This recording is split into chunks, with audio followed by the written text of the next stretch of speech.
Selamat pagi jemaat yang kasih dalam Tuhan. Dan sambil anak-anak sekolah minggu boleh turun ke kelasnya bagi yang belum bisa mendengar firman Tuhan. Dan kita juga ada kelas remaja sekarang. Kita akan mempelajari firman Tuhan dan saya ajak kita untuk membuka kembali. Kita ingin melanjutkan studi kita akan Injil Matius. Jadi kita membuka Matius pasal yang ke-12. Mari kita buka Matius pasal yang ke-12. Dan kita akan masuk ke ayat 22 sampai ayat 37 melanjutkan beberapa minggu yang lalu kita sampai ayat 21 waktu itu. Sekarang kita akan melihat ayat 22 sampai ayat yang ke-37. Dan kalau sudah mendapat, kita akan membacanya. Saya akan membacakan perikop ini. Silakan jemaat memperhatikan dengan baik, termasuk yang masih mengikuti dari rumah. Silakan mengikuti dengan baik supaya kita bisa memahami firman Tuhan. Demikian firman Tuhan. Elai memberikan judul Yesus dan Beelzebul di sini. Ayat 22. Kemudian dibawalah kepada Yesus seorang yang kerasukan setan. Orang itu buta dan bisu, lalu Yesus menyembuhkannya, sehingga si bisu itu berkata-kata dan melihat. Maka takjublah sekalian orang banyak itu, katanya, ia ini agaknya anak Daud. Tetapi ketika orang Farisi mendengarnya, mereka berkata, dengan Beelzebul, penghulu setan, ia mengusir setan. Tetapi Yesus mengetahui pikiran mereka, lalu berkata kepada mereka, setiap kerajaan yang terpecah-pecah pasti binasa, dan setiap kota atau rumah tangga yang terpecah-pecah tidak dapat bertahan. Demikianlah juga kalau iblis mengusir iblis, ia pun terbagi-bagi dan melawan dirinya sendiri, bagaimanakah kerajaannya dapat bertahan? Jadi jika aku mengusir setan dengan kuasa Beelzebul, dengan kuasa siapakah pengikut-pengikutmu mengusirnya? Sebab itu merekalah yang akan menjadi hakimmu. Tetapi jika aku mengusir setan dengan kuasa Roh Allah, maka sesungguhnya kerajaan Allah sudah datang kepadamu. Atau bagaimanakah orang dapat memasuki rumah seorang yang kuat dan merampas harta bendanya apabila tidak diikatnya dahulu orang kuat itu? Sesudah diikatnya, barulah dapat ia merampok rumah itu. Siapa tidak bersama aku, ia melawan aku. Dan siapa tidak mengumpulkan bersama aku, ia mencerai-beraikan. Sebab itu aku berkata kepadamu, segala dosa dan hujat manusia akan diampuni, tetapi hujat terhadap Roh Kudus tidak akan diampuni. Apabila seorang mengucapkan sesuatu menentang anak manusia, ia akan diampuni.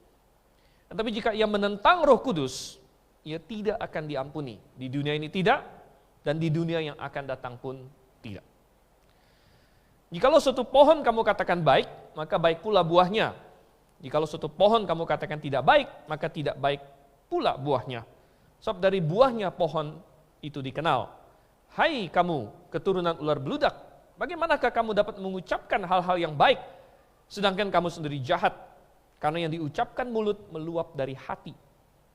Orang yang baik mengeluarkan hal-hal yang baik dari perbendaharaannya yang baik, dan orang yang jahat mengeluarkan hal-hal yang jahat dari perbendaharaannya yang jahat. Tetapi aku berkata kepadamu, setiap kata sia-sia yang diucapkan orang harus dipertanggungjawabkannya pada hari penghakiman. Karena menurut ucapanmu engkau akan dibenarkan, dan menurut ucapanmu pula engkau akan dihukum.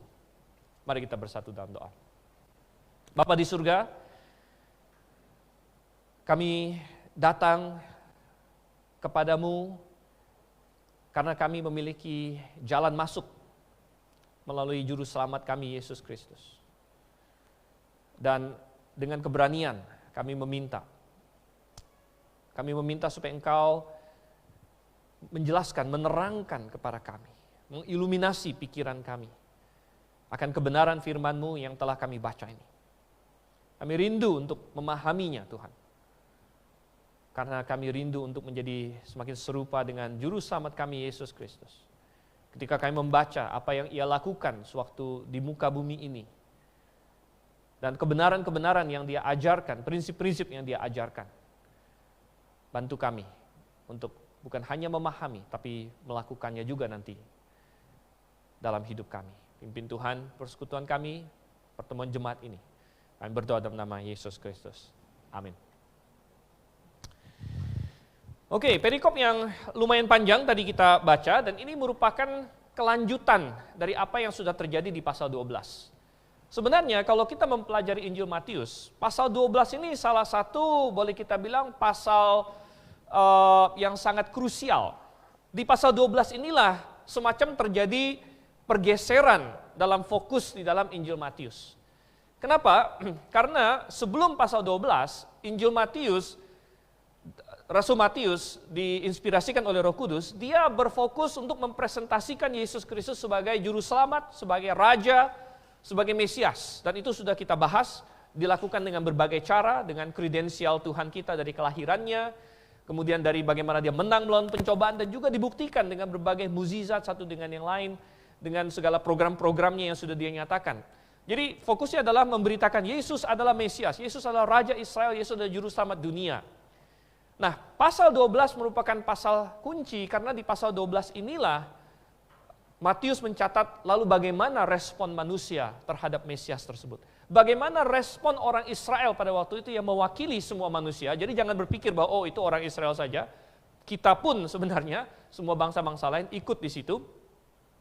Bagaimana respon Israel terhadap Mesias mereka, dan intinya adalah mereka menolak Yesus Kristus. Mereka menolak Yesus Kristus dengan penolakan yang dicatat semakin lama semakin decisif, semakin jelas, semakin parah begitu. Pertama mereka menolak dia karena masalah Sabat. Kita sudah baca itu di awal pasal 12. Berdebat tentang masalah Sabat dan lain sebagainya, dan makin memuncak, akhirnya sampai ke perikop yang kita baca ini boleh dibilang salah satu puncak penolakan mereka. Salah satu puncak penolakan mereka di mana mereka bahkan bukan hanya menolak Yesus, mereka bahkan mengatakan intinya dia bersekongkol dengan iblis. Intinya mereka berkata Tuhan Yesus ini adalah bagian dari kuasa kegelapan. Dan saudara kasih Tuhan, ini adalah penolakan yang sangat luar biasa, dan tidak heran bahwa setelah pasal 12 ini, nanti kita akan bahas, nanti kalau kita sudah masuk ke pasal 13 yang selanjutnya, Tuhan Yesus sendiri mengubah strateginya. Karena dia tahu orang Israel menolak dia, sehingga mulai dari pasal 13 nanti Tuhan kita mulai mempersiapkan untuk masa gereja, mempersiapkan untuk salib, mempersiapkan bahwa dia akan ditolak, dia akan disalib, dan kerajaan yang sudah dijanjikan itu, kerajaan Daud itu akan tertunda, dan Tuhan Yesus sudah tahu itu dari respon orang Israel, dan dia mempersiapkan untuk masa gereja. Itu akan kita lihat mulai dari pasal 13. Tetapi pasal 12 di sini adalah salah satu pasal kunci penolakan mereka kepada Tuhan Yesus. Nah itu sudah kita bahas sebelum-sebelumnya juga. Tetapi hari ini ada banyak pelajaran yang spesifik untuk perikop yang baru saja kita baca ini, yang sangat luar biasa juga. Ada banyak hal yang menarik di sini. Kadang-kadang kalau orang membaca ini, mereka bertanya apa itu Beelzebub, apa itu dosa menghujat Roh Kudus, dan ada banyak lagi yang semua akan kita bahas karena ada pelajaran yang indah yang kita dapatkan di dalam perikop ini. Dan saya membagi itu menjadi 3 poin utama, saudara kasih Tuhan. Ada hal-hal yang Tuhan Yesus ajarkan kepada kita ketika dia berurusan dengan orang-orang Farisi ini. Yang pertama, dari perikop ini kita belajar bahwa ada 2 kerajaan. Ada 2 kerajaan utama yang sedang berperang dan sedang saling berlawanan di sini yang Tuhan ingin ajarkan kepada kita. 2 kerajaan ini bukan Majapahit, Sriwijaya, bukan Indonesia, bukan Amerika atau Cina atau Rusia atau bukan. Ini bukan bicara mengenai kerajaan dunia. Tetapi ada 2 kerajaan yang Tuhan Yesus maksudkan di sini. Apa itu saudara kasih Tuhan? Yang pertama adalah kerajaan Allah. Tuhan ingin kita tahu bahwa ada kerajaan yang namanya kerajaan Allah di sini. Di ayat yang ke-28, Tuhan Yesus berkata, "Tetapi jika aku mengusir setan dengan kuasa Roh Allah, maka sesungguhnya kerajaan Allah sudah datang kepadamu." Kerajaan Allah sudah datang kepadamu. Jadi ada suatu kerajaan rohani. Bukan negara-negara yang kita lihat secara fisik, tapi kerajaan rohani, yaitu kerajaan Allah. Dan bagaimana kita memahami kerajaan Allah ini? Ternyata kerajaan Allah ini ada hubungannya dengan kedatangan Yesus Kristus. Sehingga Tuhan berkata bahwa, semestinya kalian melihat aku mengusir iblis, kalian melihat aku menyembuhkan orang segala macam, ini adalah pertanda kerajaan Allah sudah datang, katanya. Jadi apa yang dimaksud di sini, saudara yang kasih dalam Tuhan? Kita bisa memahami kerajaan Allah dengan melihat tokoh utamanya siapa di dalam kerajaan Allah ini. Siapa pemimpinnya? Suatu kerajaan paling terkenal oleh rajanya intinya. Rajanya siapa? Pemimpinnya siapa? Dan kerajaan Allah di sini tentu pemimpinnya adalah Allah. Namanya saja kerajaan Allah. Tetapi Tuhan Yesus pada intinya menyamakan dirinya dengan Allah ketika dia mengaitkan kedatangan kerajaan Allah dengan dirinya, begitu. Jadi ini adalah suatu statement, suatu pernyataan keilahian Yesus juga. Ketika dia mengumumkan kepada semua orang, dengan datangnya aku, dengan aku melakukan semua hal ini, berarti kerajaan Allah sudah datang. Itu adalah suatu statement, suatu pernyataan tentang keilahian dirinya juga. Karena dia adalah pemimpinnya, dia adalah tokoh utamanya di dalam kerajaan Allah ini. Memang, saudara yang kasih dalam Tuhan, semua yang sudah dicatat tentang Tuhan Yesus adalah untuk membuktikan siapa dia. Untuk menyatakan siapa dia. Dia berkuasa sebagai pemimpin, sebagai raja dari kerajaan Allah ini. Dia berkuasa atas segala sesuatu. Sengaja keempat Injil mencatat dia berkuasa atas sakit penyakit. Ada orang kusta, salah satu penyakit yang paling mengerikan pada zaman itu. Jauh lebih mengerikan dari COVID atau apa lain sebagainya bahkan. Karena kusta itu semacam kutuk seumur hidup. Semua penyakit tunduk kepada Tuhan kita. Bukan hanya penyakit, alam tunduk kepada Tuhan kita.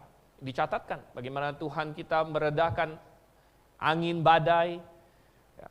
Kematian tunduk kepada Tuhan kita. Dia membangkitkan orang mati. Dan sebagaimana yang dicatat dalam perikop ini, kuasa kegelapan tunduk kepada Tuhan kita. Dia mampu untuk mengusir setan. Ketika setan-setan bertemu dia, mereka ketakutan.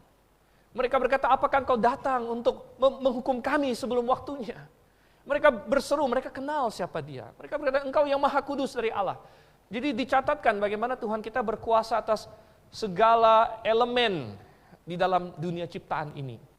Itu adalah membuktikan siapa dia, saudara yang kasih Tuhan. Dan oleh karena itu, kerajaan Allah dikaitkan dengan Yesus Kristus. Tetapi kita bertanya, oke, pemimpinnya adalah Yesus Kristus. Dalam kerajaan Allah ini, dia adalah rajanya, dia adalah Allah, dia adalah ilahi. Tetapi siapa yang termasuk ke dalam kerajaan Allah ini? Siapa yang bisa masuk dalamnya, mencakup siapa saja kerajaan Allah ini? Nah, kita mendapat jawabannya ini di dalam Yohanes. Coba kita buka di dalam Yohanes. Yohanes pasalnya yang ketiga. Pada suatu malam, ada seorang yang malu-malu cari Tuhan Yesus, namanya Nikodemus. Dia adalah seorang Farisi yang terkenal, dan dia datang malam hari, mungkin dia malu. Saya nggak tahu zaman itu udah ada reporter atau belum, atau ada koran apa begitu.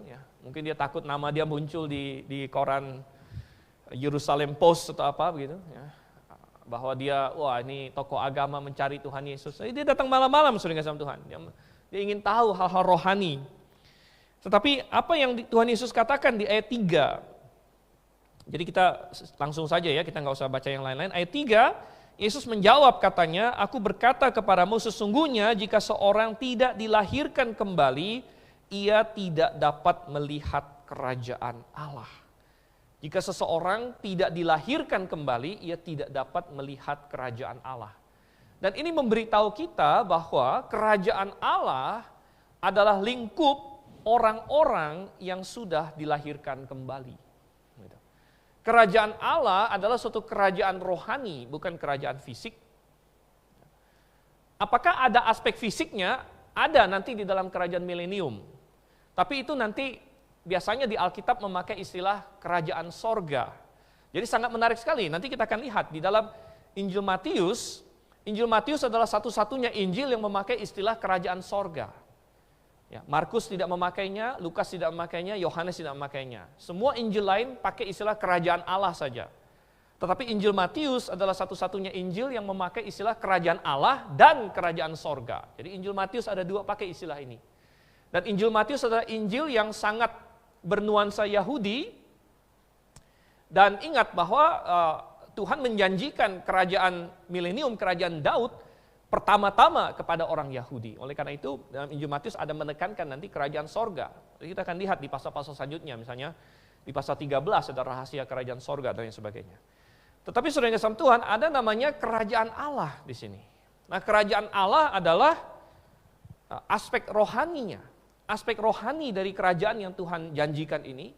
Dan kerajaan Allah melibatkan semua orang yang dilahir barukan. Semua orang yang dilahir barukan, ya, dia masuk ke dalam kerajaan Allah. Kalau kamu tidak dilahirkan kembali, Tuhan bilang, jangankan masuk, melihat saja kamu tidak bisa. Melihat, kamu tidak akan bisa melihat kerajaan Allah. Oleh karena itu pula, kedatangan Tuhan Yesus adalah suatu sinyal bahwa kerajaan Allah ini akan mulai. Karena di dalam perjanjian lama, karya Roh Kudus berbeda dengan karya Roh Kudus di perjanjian baru. Kita tahu semua hari ini, kita semua tahu namanya Hari Pentakosta. Apa yang terjadi pada Hari Pentakosta? Katanya Roh Kudus turun. Loh, apakah berarti sebelum Pentakosta Roh Kudus tidak ada? Oh, Roh Kudus jelas ada sebelum Hari Pentakosta. Pada waktu Tuhan Yesus di bumi saja Roh Kudus turun ke atas diri Tuhan Yesus dalam bentuk merpati. Dan ada banyak lagi Roh Kudus dicatat aktif bekerja, bahkan dalam perjanjian lama. Roh Kudus ada di dalam dunia ini. Lalu kenapa hari Pentakosta dikatakan Roh Kudus datang? Gitu. Dalam pengertian apa dari Pentakosta Roh Kudus datang? Dalam pengertian bahwa sejak hari Pentakosta, orang yang percaya, beriman kepada Tuhan, Roh Kudus masuk ke dalam hatinya, mendiami hatinya dan melahir barukan dia. Ini yang dijanjikan di dalam Yehezkiel ketika Tuhan bilang, aku akan memberikan roh yang baru kepadamu. Rohku akan tinggal bersama dengan engkau. Jadi kita melihat di sini kedatangan Tuhan Yesus yang nanti dia akan mati di kayu salib, dia akan dibangkitkan dan kemudian Roh Kudus akan turun. Ini mensinyalir bahwa kerajaan Allah akan datang dan sudah datang. Ya. Dan kita melihat di sini ini adalah kerajaan Allah. Kerajaan Allah. Orang-orang yang masuk dalam kerajaan Allah adalah orang-orang yang menerima Yesus sebagai rajanya, sebagai juru selamat, sebagai pemimpinnya. Dan ketika di zaman perjanjian baru ini ada orang yang menerima Yesus, maka dia dilahir barukan. Roh Kudus masuk ke dalam hatinya. Dan dia menjadi ciptaan baru, dia masuk ke dalam kerajaan Allah ini. Tapi saudara yang kasih Tuhan, Tuhan Yesus bukan hanya berbicara mengenai kerajaan Allah. Tuhan Yesus memberitahu kita ada kerajaan yang kedua. Kerajaan apa, saudara yang kasih Tuhan? Di sini Tuhan menyingkapkan bahwa ternyata iblis atau Satan punya kerajaan juga. Coba kita lihat dari ayat yang ke-25 sampai ayat yang ke-26 di sini. Konteksnya adalah ya mereka orang-orang Farisi di sini, mereka menuduh Tuhan Yesus mengusir setan dengan kuasa Beelzebul. Lalu Tuhan berkata, mana mungkin? Ya, nanti kita akan bahas itu. Tapi Tuhan intinya menyingkapkan bahwa iblis juga punya kerajaan.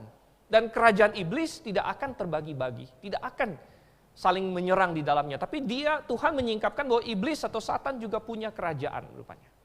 Punya kerajaan. Ya, makanya di ayat 26 bagian terakhirnya, bagaimanakah kerajaannya dapat bertahan? Bagaimanakah kerajaannya dapat bertahan? Berarti iblis punya kerajaan. Ya, Satan punya kerajaan. Dan ya ini sebenarnya kita juga tahu dari banyak perikop lain. Kita ingat di Efesus pasal 6, waktu Paulus bilang bahwa kita harus memakai perlengkapan senjata Allah. Ya, karena perjuangan kita bukan melawan darah dan daging, tapi melawan apa? Melawan pemerintah-pemerintah, penguasa-penguasa di udara. Jadi kerajaan iblis juga punya struktur, punya komandan-komandan, punya penguasa-penguasa dan lain sebagainya. Yang semuanya bersifat rohani, kita tidak lihat dengan mata fisik kita, ya, tapi ada kerajaan itu. Dan kerajaan itu real. Nah, sebagaimana kerajaan Allah berfokus kepada tokoh utamanya. Kerajaan Allah berfokus tokoh utamanya adalah Yesus Kristus sebagai sang raja. Maka kerajaan iblis ini juga kita bisa paham kerajaan iblis ini dari tokoh utamanya juga. Dan tokoh utamanya siapa? Tokoh utamanya adalah iblis. Iblis. Dikatakan di ayat yang ke-26, demikian lihat juga kalau iblis mengusir iblis, ia pun terbagi-bagi dan melawan dirinya sendiri, bagaimanakah kerajaannya dapat bertahan. Sebenarnya terjemahan iblis kurang tepat di sini. Ya, memang dia disebut iblis juga, tapi sebenarnya di sini memakai kata satanos. Jadi lebih baik diterjemahkan satan sebenarnya. Tetapi kenapa Elai tidak menerjemahkannya satan? Karena dia sudah pakai kata setan di atasnya. Jadi Yesus mengusir setan. Ini karena bahasa Indonesia kosakatanya kurang. Kosakatanya kurang, jadi kita punya dua saja, iblis dengan setan. Iblis dengan setan. Sebenarnya di dalam bahasa Inggris, Tuhan Yesus mengusir yang disebut demons. Ya, demons itu dari bahasa Yunani daimonion. Jadi diterjemahkan demons. Jadi ada demon, kemudian iblis itu devil, kemudian ada lagi namanya satan. Jadi sebenarnya satan dengan devil, ya, devil dari kata diabolos, itu dalam Alkitab selalu singular, tidak pernah jamak. Jadi hanya ada satu pribadi yang dijuluki iblis dan yang dijuluki satan. Ini hanya dalam Alkitab selalu dalam bentuk singular. Jadi satu tokoh ini saja. Dia adalah the big boss, dia adalah tokoh utamanya ini. Jadi dia disebut iblis, disebut satan. Dan apa arti satan, saudara kasih Tuhan? Satan itu, bahasa Yunani satanos satanos, mengambil dari bahasa Ibrani saitan. Dan artinya adalah musuh, sang musuh. Itu arti literal dari kata satan. Jadi dia adalah pribadi pertama dan yang utama yang menentang Allah. Dia menentang Allah sehingga dia mau membuat kerajaan dia sendiri. Dia adalah sang musuh, the enemy. Dia melawan Tuhan. Dan semenjak dia memberontak kepada Tuhan, yang digambarkan di dalam Yesaya dan Yehezkiel, dan di Yesaya dia dikasih nama lain. Di Yesaya dia dikasih nama Lucifer, yang artinya pembawa terang. Dan itu mengindikasikan bahwa waktu dia pertama diciptakan, dia adalah malaikat terang tadinya. Dia adalah malaikat terang. Tetapi kemudian dia tidak puas dengan posisinya. Di dalam Yesaya dan Yehezkiel diceritakan tadinya dia diciptakan sangat indah. Bahkan salah satu ciptaan Allah yang paling hebat. Namun dia tidak puas, dia berkata, aku ingin menyamai yang maha tinggi. Aku ingin naik ke tahtanya dan lain sebagainya. Sehingga dia jatuh, dia menentang Tuhan di situ. Dan semenjak saat itu, dia mengumpulkan semua orang, semua pribadi yang mau menentang Tuhan juga.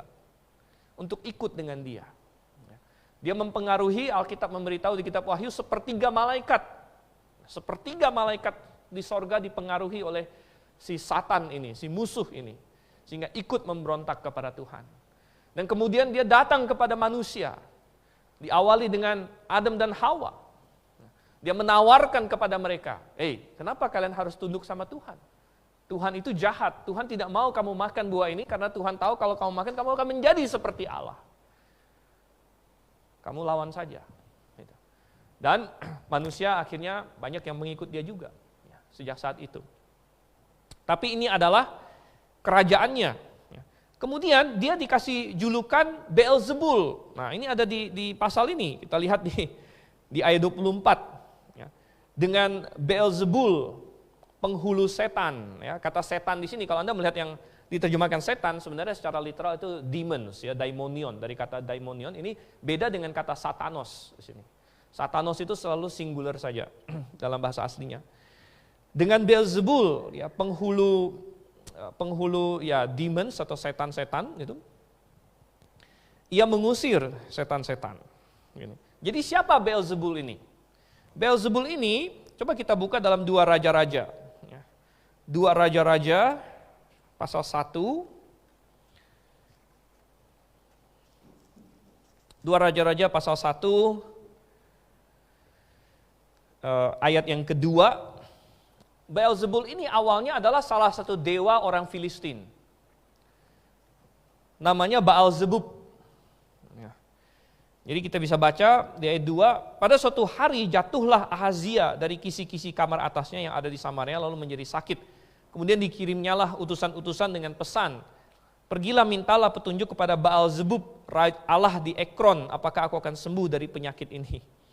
Dan ini adalah salah satu raja Israel, yaitu Ahazia, dan Tuhan sangat marah di sini.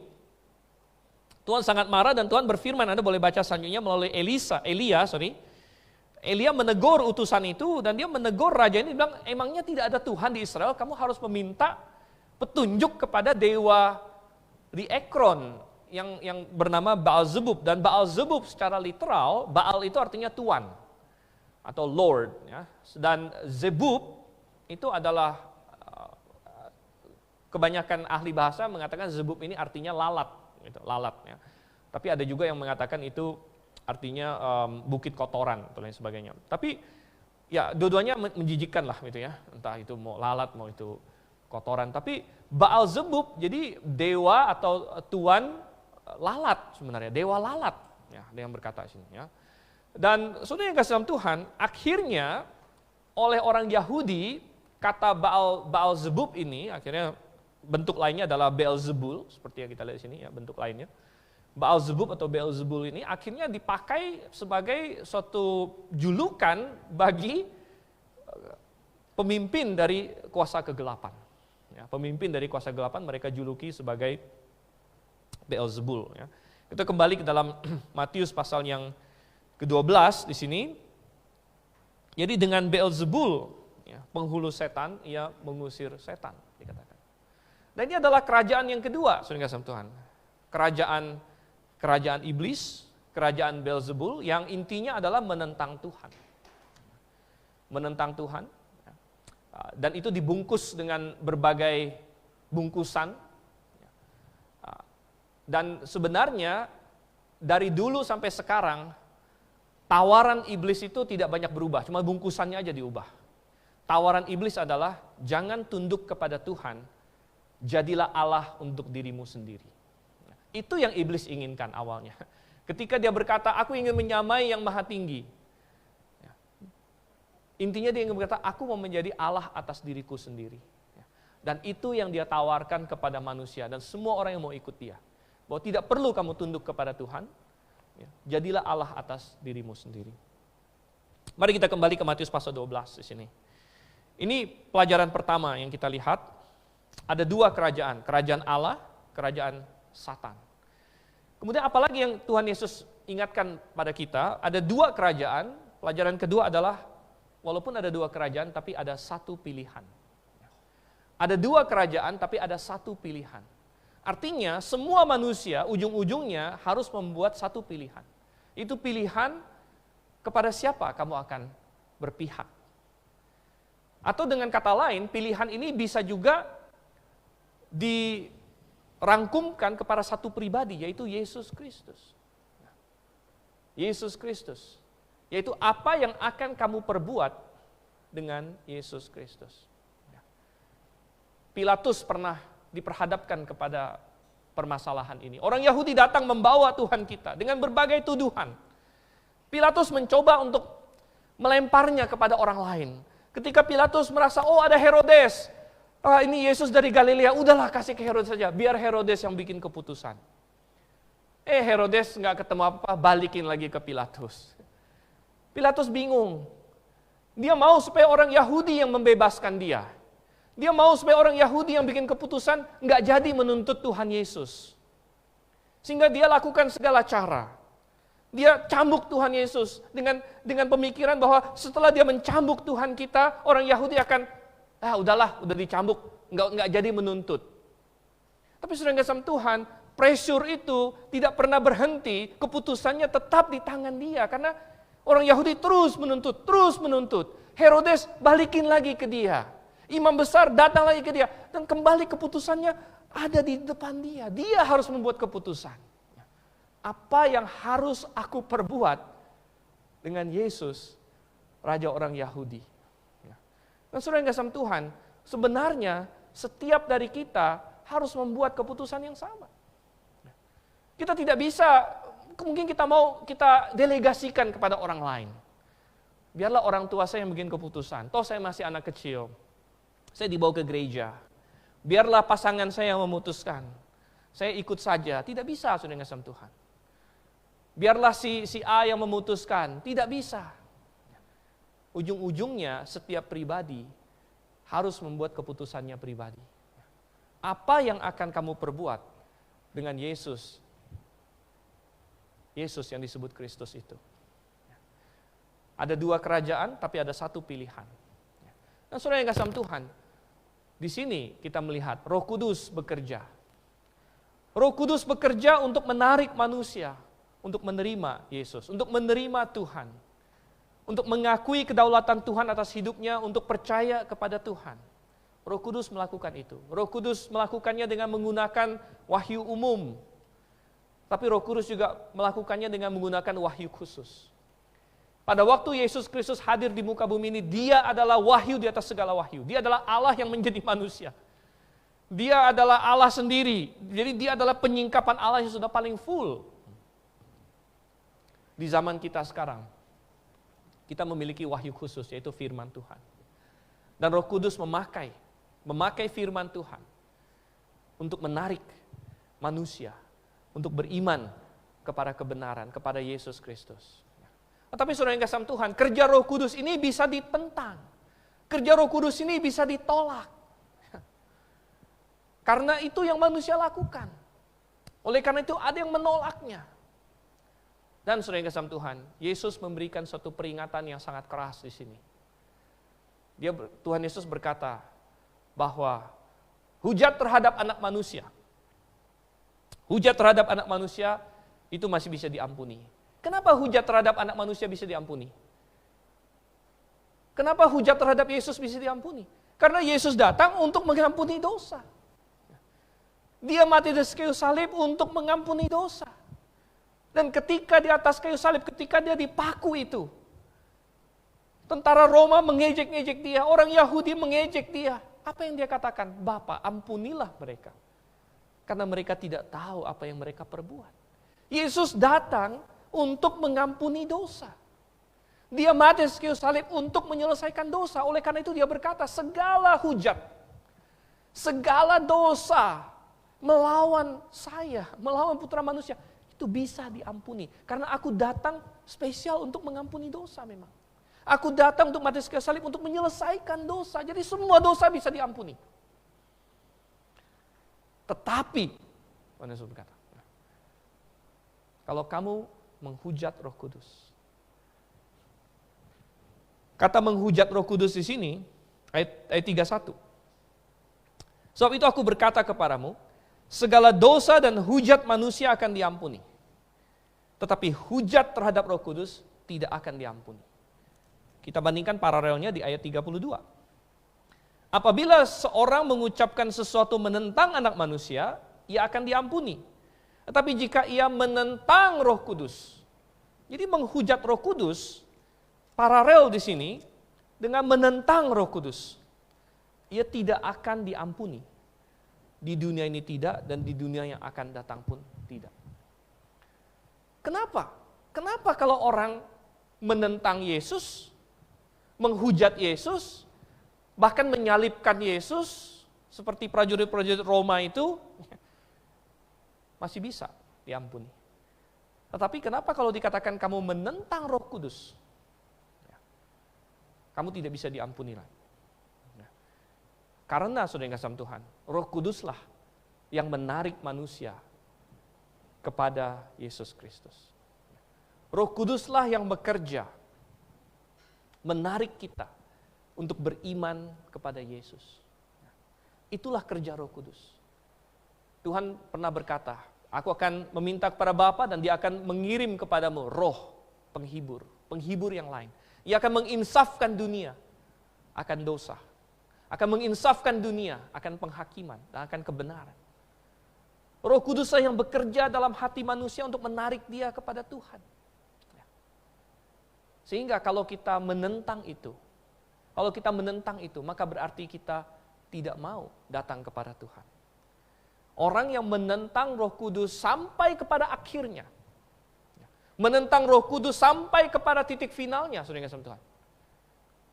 Itulah dia menentang Roh Kudus yang dimaksud di sini. Yang tidak akan diampuni lagi. Kenapa?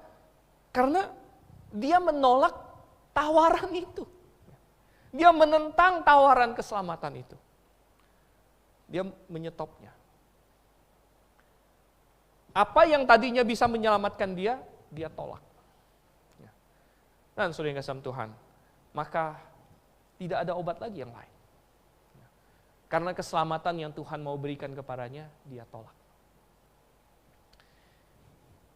Contohnya adalah orang-orang Farisi di sini.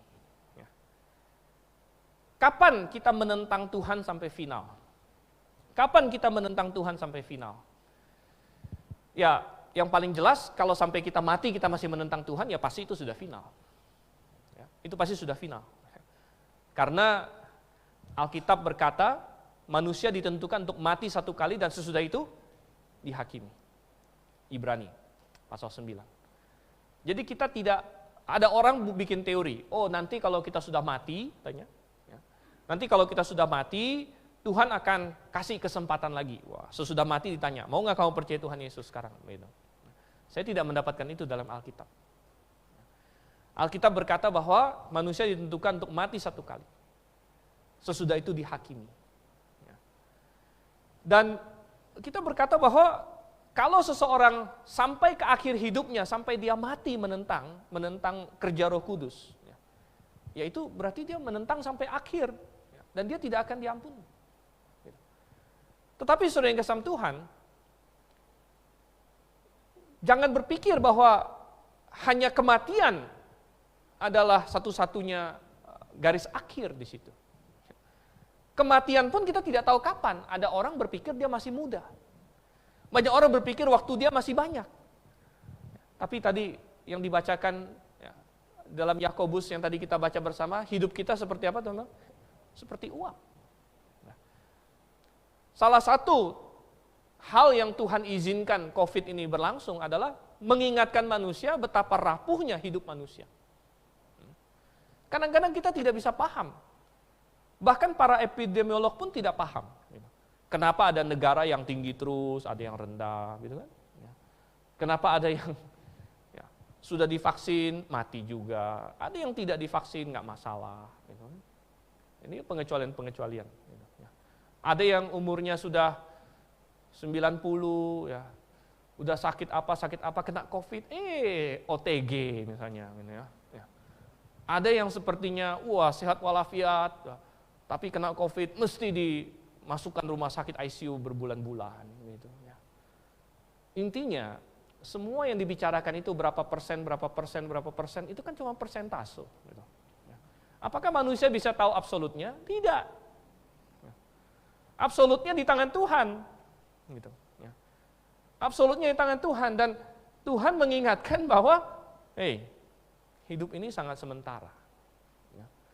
Hidup ini sangat sementara. Oleh karena itu, kamu menentang Roh Kudus. Ya. Kamu menentang panggilan Tuhan. Kamu menentang bahwa Tuhan sedang memanggil kamu terus. Hati-hati.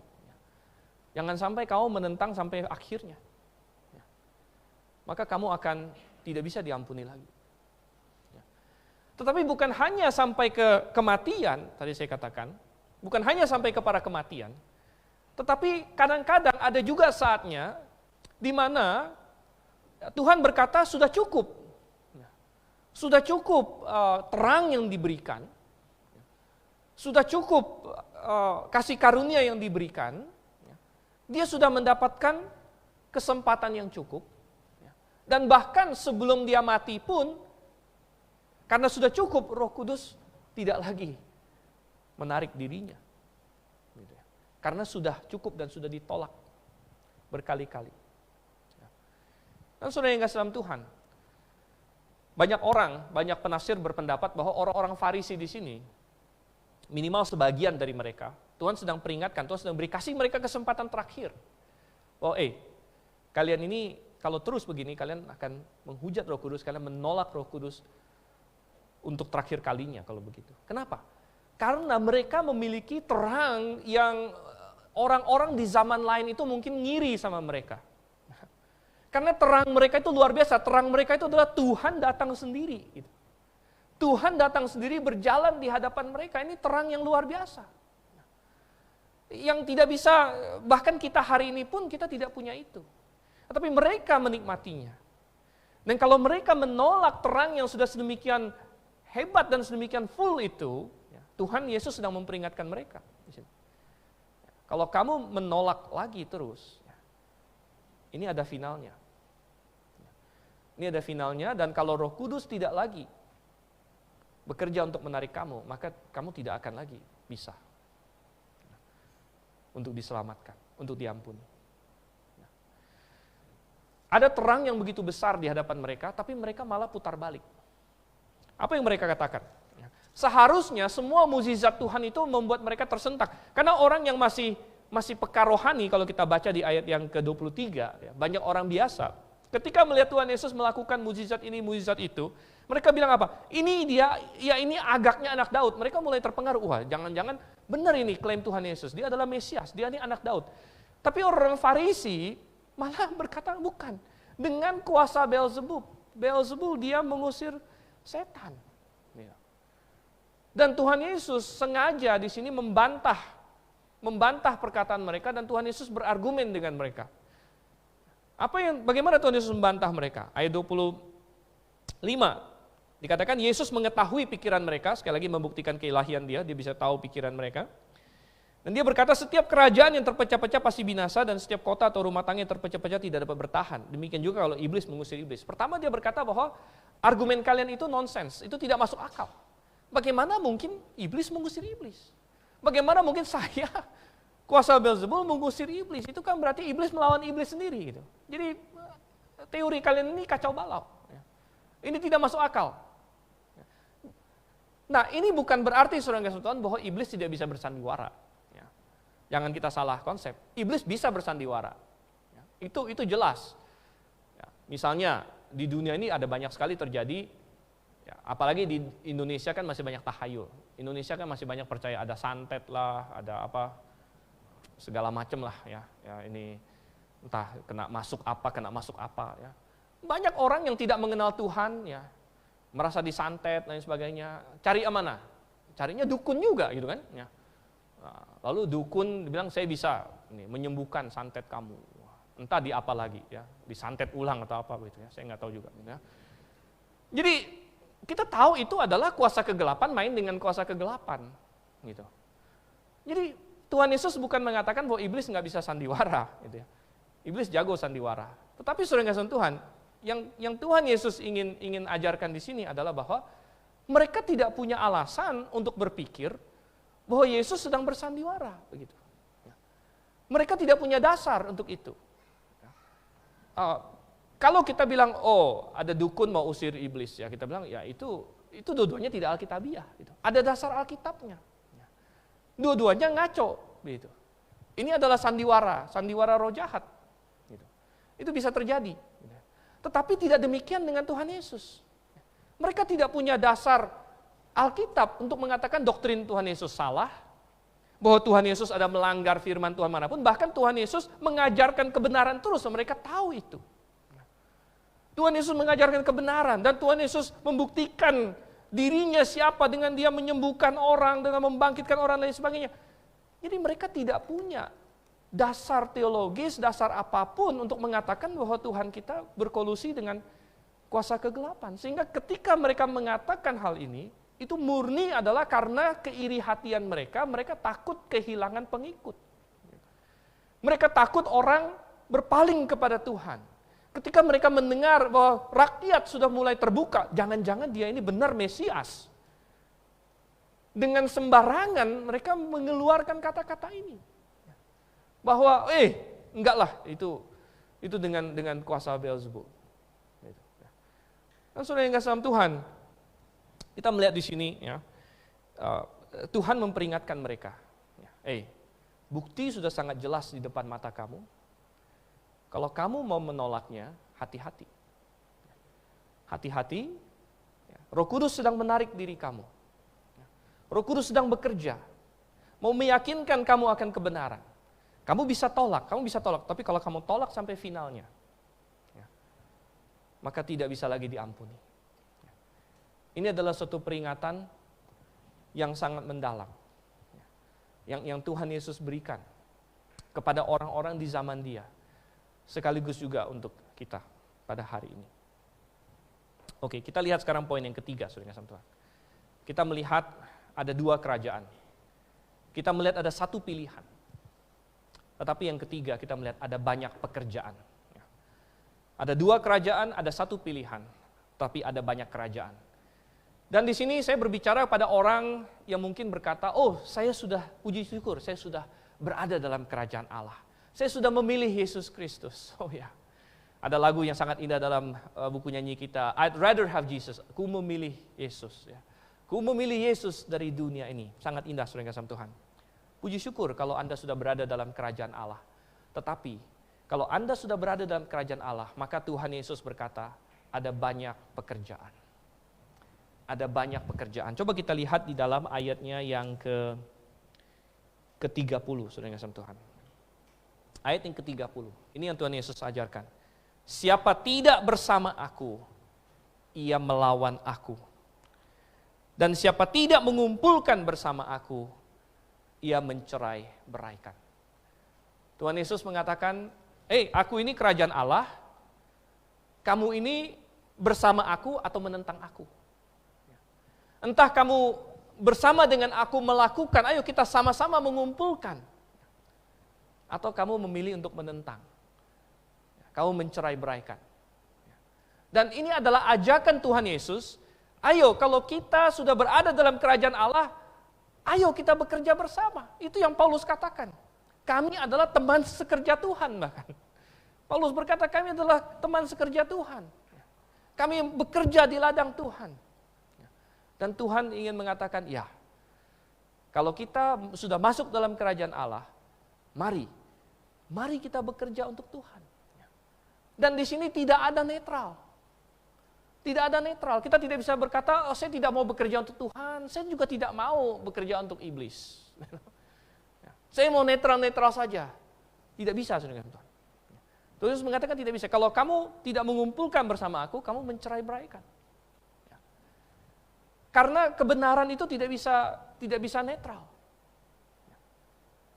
Ketika kita diselamatkan, kita disuruh, Paulus firman Tuhan menyuruh kita memperhambakan diri kepada kebenaran.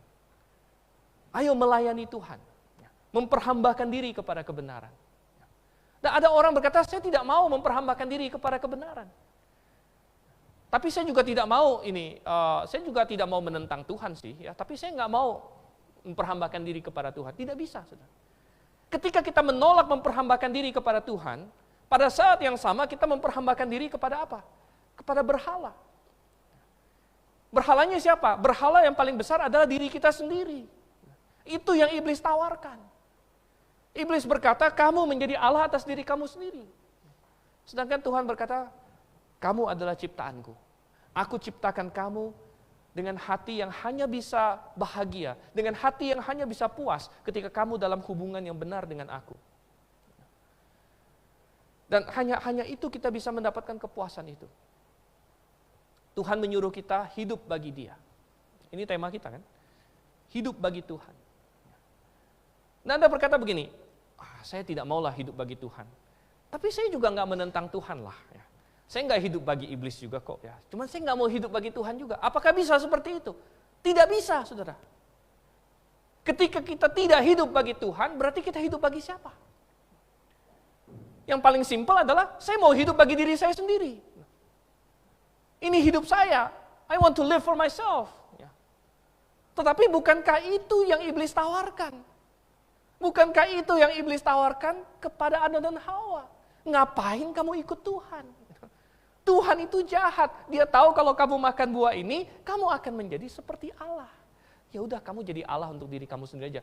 Just live for yourself. Ya. Hiduplah untuk diri kamu sendiri. Ngapain kamu hidup untuk Tuhan? Tetapi saudara yang kasih dalam Tuhan, Tuhan Yesus mengajarkan, bahwa entah kamu beserta dengan aku, atau kamu mencerai-beraikan. Ada banyak pekerjaan. Tidak semuanya pekerjaan berarti harus berdiri di sini khotbah. Saya tidak berkata semua orang harus menjadi pengkhotbah. Saya tidak berkata semua orang harus menjadi misioneri atau sebagainya, tapi semua orang bisa hidup bagi Tuhan. Semua orang bisa hidup bagi Tuhan di dalam apa yang dia lakukan, di dalam hidup dia sehari-hari. Dan Tuhan berkata, ada banyak pekerjaan. Aku sedang mengumpulkan begitu banyak orang yang mau diselamatkan. Mari ikut mengumpulkan bersama dengan aku. Aku sedang mengumpulkan orang-orang yang cinta kebenaran. Mari ikut mengumpulkan bersama aku. Dan kita tidak bisa netral. Tuhan ingin kita membenci dosa. Kita tidak bisa berkata, saya tidak mau dosa, tapi saya juga tidak mau membenci dosa. Teman, kalau kamu tidak membenci dosa, kamu akan terseret oleh dosa. Tidak ada kenetralan. Ada banyak pekerjaan, Tuhan bilang. Ada 2 kerajaan, ada 1 pilihan. Sudahkah Anda membuat pilihannya? Kalau sudah, mari ikut ambil bagian dalam pekerjaan yang begitu banyak. Mari kita berdoa.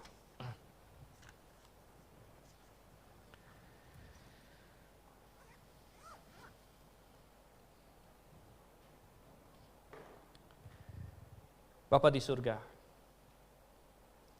Tuhan, sungguh kami tidak bisa melihat dengan mata fisik kami pertempuran rohani yang sedang terjadi. Namun Engkau memberitahu kami bahwa sungguh ada pertempuran. Sungguh ada 2 kerajaan rohani. Ada kerajaan-Mu, ada kerajaan iblis. Dan masing-masing kami harus membuat pilihan, Tuhan. Kami harus membuat pilihan untuk keselamatan. Kami harus membuat pilihan untuk kebenaran. Kami harus membuat pilihan untuk gereja yang alkitabiah. Kami harus membuat pilihan untuk hidup bagi Engkau. Tuhan, Engkau ingin kami mengikuti tuntunan Roh Kudus sesuai dengan firman-Mu. Tolong kami Tuhan, apalagi kami yang sudah diselamatkan. Ajar kami. Ingatkan kami bahwa sungguh ada banyak hal. Sekarang kami sudah diselamatkan, kami adalah anak-Mu. Kami ada dalam hidup yang baru. Yang hidup bagi Engkau. Terima kasih Tuhan. Kami berdoa dalam nama Yesus Kristus. Amin.